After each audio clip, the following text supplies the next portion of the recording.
यात्रा का प्रतीक है जिसमें हमने विश्वास, विज्ञान और सेवा को एक सूत्र में पिरोया है। अब हम एक नए दशक की ओर बढ़ रहे हैं जहां हमारी दिशा है तकनीक के साथ संवेदना, विज्ञान के साथ विश्वास और इलाज के साथ उम्मीद। वाराणसी मॉर्फियस अकार्ती इंटरनेशनल IVF सेंटर वाराणसी ने अपने 10 वर्षों का उल्लेखनीय और सफल यात्रा का भव्य उत्सव मनाया। यह अवसर केवल एक चिकित्सीय उपलब्धि नहीं बल्कि उन हजारों परिवारों की खुशियों का प्रतीक था जिन्हें इस सेंटर की बदौलत मातृत्व और पितृत्व का सुख मिला। कार्यक्रम के मुख्य अतिथि वाराणसी के विधायक श्री सौरभ श्रीवास्तव रहे, जबकि विशिष्ट अतिथि के तौर पर पूर्व महापौर और लोकप्रिय समाज सेविका श्रीमती मृदुला जायसवाल उपस्थित रहे। दोनों अतिथियों ने सेंटर के योगदान की सराहना करते हुए कहा है कि ये संस्थान वाराणसी वासियों के लिए किसी वरदान से कम नहीं है। कार्यक्रम की अध्यक्षता करते हुए डॉक्टर दिव्या अग्रवाल, जो कि IVF विशेषज्ञ एवं निर्देशक आयुष्मान हॉस्पिटल्स रहे, उन्होंने बताया है कि 2015 में जब मॉर्फियस IVF और आयुष्मान हॉस्पिटल के साथ काम शुरू किया तब उद्देश्य केवल इलाज देना ही नहीं था बल्कि पूरे उत्तर प्रदेश के दंपतियों को विश्व स्तरीय उपचार घर के पास उपलब्ध कराना था।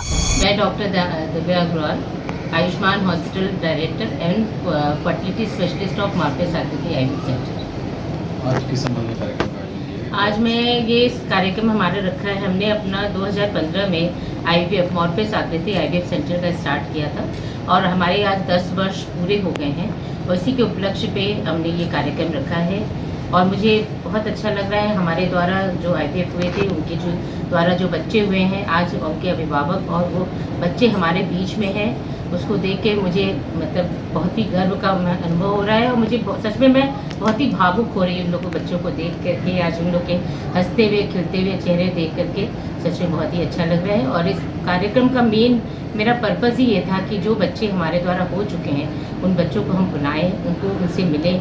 मेरा मेन पर्पज़ आज के कार्यक्रम का यही है। जिन महिलाओं में इस तरह की शिकायतें हैं उनको किस तरह से कहना चाहेंगे, क्या कुछ उनके आजकल के दौर में एक्चुअली देखा जा रहा है कि इनफर्टिलिटी की और बांझपन की समस्या बढ़ती जा रही है। उसके बहुत से कारण हैं। एक तो करियर के कारण से बहुत सी महिलाएं देर से प्रेगनेंसी प्लान भी करती हैं, देर से मैरिजेस भी हो रही हैं। इसके अलावा बहुत सी बीमारियां होती हैं जैसे पॉलीसिस्टिक ओवरी या एंडोमेट्रियोसिस, ट्यूब की जो ब्लॉकेज हो जाती है, या आजकल पुरुष में शुक्राणुओं की संख्या भी काफ़ी कम मिल रही है। उसके बहुत से कारण हैं, चाहे आप स्ट्रेस कहिए, ज़्यादा मोबाइल की यूज़ है या खान पान में जो बदलाव है, ये सारी चीज़ें, या एडिक्शन है जैसे सिगरेट है, अल्कोहल है, ये सारी चीज़ों की वजह से ये पुरुष में शुक्राणुओं की संख्या भी कम होती जा रही है। ये भी बहुत बड़ा कारण है इनफर्टिलिटी के लिए। तो माना जाए तो दोनों लोगों के प्रॉब्लम से ऐसी चीज़ें होते सकती हैं। हाँ, ये सोचा जाता है कि इनफर्टिलिटी है तो मतलब कि किसी केवल महिला को प्रॉब्लम होगी, ये गलत धारणा है।